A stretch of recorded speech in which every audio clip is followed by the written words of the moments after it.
Камчай Кыдышевич. То есть сиз айткан маселе бүгүн карап аткан ишке ешкане тиешеси жок. Так. Түшүнүктүү. Тиешелүү министрлик тагыраак жооп берсеңиз деле. Ошондон ошол мыйзамды ачып карасаңыз, ал жерде так көрсөтүлгөн. Кайсыл участок каяка өткөндүгүн. То есть мен алдымда эми ар бир участокты азыр жаттап калууга мен мүмкүнчүлүгүм жок. Ошондон бул маселенин именно бүгүн каралып аткан маселеге ешкане тиешеси жок. Эгер чечимиңер келсе, ушундай билген, кызыктар болгон, эрки бар адамды алып келип койгула, бир жумада чечет. Алып келип койбойсуңар, кое албайсыңар. Себеп дегенде өзүңөрдүн кызыкчылыгыңар бар. Алып келе Садыр Жапаровду коюп койгула, эртең чечет. Бир жумада же болбосо бир ай, 2 ай, 3 айда чечип берет. Же Ташиевди алып келип койгула. Себеп дегенде ушул маселени учурунда ата журт фракциясы көтөрүп чыгып, запкыны биз тартканбыз. Бүгүнкү күнү ошого жакшынакай кылып, кыйналбай отуруп, келишимдерди ошонун кол коюп аткан силер болуп атасыңар. Камчай Кыдышевич. Билесиздер, делимитация, демаркация маселесин ушул комиссия жүрүп атканда Нокен районунун Бүргөндү участкасына караштуу Койгулак деген участок бар. Бул Малисунун объездной жолу.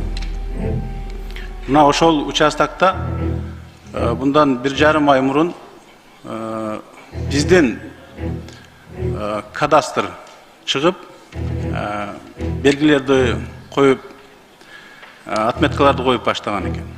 Бул боюнча мен алдын ала маалымат бергем.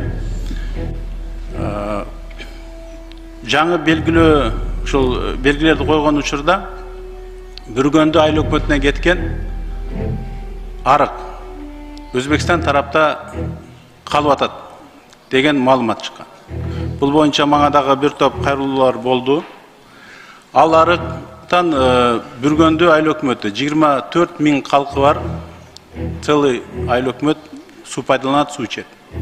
Ошол маселе боюнча түшүндүрмө берип койсоңуздар, кандай чечилет?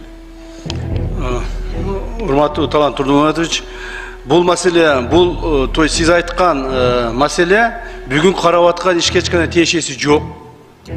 Так, ешкане тиешеси жок. Бул маселенин бардыгы мурдагы 2017-жылы 5-сентябрда кабыл алынган мыйзамдын тегерегинде болгон. Ошондон ошол мыйзамды ачып карасаңыз, ал жерде так көрсөтүлгөн. Кайсыл участок каяка өткөндүгүн. То есть мен алдымда эми ар бир участокты азыр жаттап калууга мен мүмкүнчүлүгүм жок. Ошондон бул маселенин именно бүгүн каралып аткан маселеге ешкане тиешеси жок. Эгерде сиз мына депутатский запрос кылдыңыз, биз сизге жазуу түрүндө толук жооп берип коелу кийинки маалда.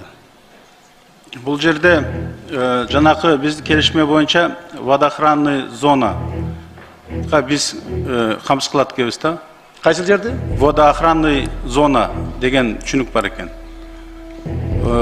Жанакы Кемпироваттын тегерегинде водоохранный зона бар экен, белгилениш керек экен. Ошол канча метрди түзөт? Бул водоохранный зона, бул биздин мыйзамыбызда кабыл алынган. Бул биздин Кыргыз Республикасынын суу ресурстарын башкаруу мыйзамында кабыл алынган. Жана ал Өзбекстанга тиешеси жок. Ал бизге тиешеси бар. Кыргызстанга тиешеси бар. Бул Кыргызстандын мыйзамы менен. Канча метрди түзөт ошол? Канча метр экен, мен чөт эсимде, канча метр эле? Барбы тиешелүү министрлер? 500 метрге чейин биздин. 500 метрге чейин экен. Түшүндүрмө берип койсоңор. 500 метр бул водоохранный зона деген эмнени билдирет? Жок, бул жер мындай болот. 500 метр жерде мен айтайын, уруксат берсеңиз. Бул жерге чоң курулуштар курулбайт. Чоң курулуштар курулуп, үйлөр курулбайт, салынбайт. Жана бул жерге жанагыдай бир ошо сууга зыян келе турган бир курулуштар курулбайт да. Эгер жеңил курулуштар болсо, аны дагы биздин ошо суу департаменти айыл чарбасынан уруксат алып гана курулат. То есть бул биздин мыйзамыбызда каралган, бул Өзбекстандын мыйзамына тиешеси жок. Түшүнүктүү. Тиешелүү министрлик тагыраак жооп берсеңиз деле. Процедурасы, тартиби кандай? Биякта жана капиталдык курулуштар курулган болбойт. Жеңилдетүү жана легкий конструкция курса болот. Анан жанагы айыл чарба багытына жанагы биздин шалы же башка бир бактарды эксе болот. Ал эми үйлөр болгон болсочу буга чейин ал көчүрүүгө жатабы, жатпайбы? Мисалы үчүн азыр Кемпироваттын жанакы 900 метр деп атасыңар. 900 отметка түштү да. 900 отметкадан дагы 500 метр ары жака бул водоохранный зонага кирет экен. Демек ошол 500 метр аралыктын ичинде үйлөр болгон болсо, алар көчүрүүгө жатабы, жатпайбы? Тана Турманович, бул боюнча мындай. Туура биздин мыйзам боюнча бул көчүрүлүүгө жатат. Туура. Бирок ушул мыйзам бүгүнкү күнгө чейин сакталбай келди да. Бүгүнкү чейин сакталбай келди. Муну биз бул азыр мына кемпироват боюнча 900гө түшүрөбүзбү, 908де калтырабызбы?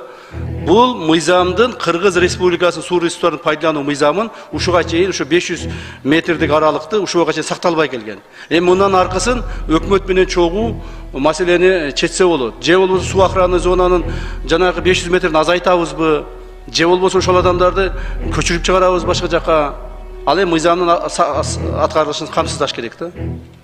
Ал не обязательно бул мыйзамдарды азыркы 900'ü коюп аткан менен бул чектелбейт. Бул буга эч кандай тиешеси жок. Бул ушуга чейин эле жасалып келинген. Сколиоз оорусу бир эле барганда айыгып калбайт экен да, бул кичинекей убакытты күтүшөт экен. Ушу бизге убакыт гана керек болуп турат да, ушу сиздердин жардамыңыздарга ушу аябай эле муктаж болуп турабыз. Баргым келип атат, мен теңдериме, балдар менен. Мен жардам берип койгачы. Саламатсыздарбы кыргыз элим? Мына сиздердин жардамыңыздар менен ушул баламды 3 жолу Турцияга алып барып келдим, сколиоздарды менен. Алдыда ушу дагы 4-чү операцияга кеткен турабыз. Чукул арада ушу $5000 акчабыз жетпей турат. Сиздерден ушул жетпеген суммабызды жардам берип кетүүңүздөрдү өтүнөбүз. Үмүтүмдүн баары ушул баламда болуп атат. Ушул баламды чоңойтсом, убакыт өтө берет экен, адам карый берет экен дегендей, ушу эңсеген тилегимдин баары эле, үмүтүмдүн баары ушул баламда болуп атат.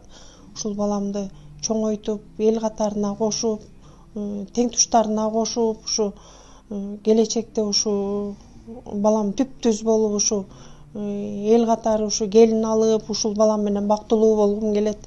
Ушу маңдайыма балага жетпей атат, ушу маңдайыма ушул балам, ушу бир эле эркек балам бар, ушу үмүт тилегимдин баары ушул болууда. Сиздерден көптөн көп сураныңыздар.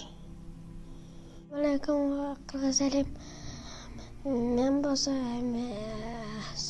мектепке баргым келип атат, мен теңдериме, балдар менен. Мен жардам берип койгачы. Апама кыйын болуп атат. Дагы 4 операциям бар. Дагы көп кылгачы. Кайрымдуулук кылам дегендерге эм банк өзүмө ачылган 05-13 Жанаргүл Д деп чыгат. Россия өлкөсүнөн котором дегендерге Сбербанк иним болот. Кайрымдуулук кылып коюңуздар.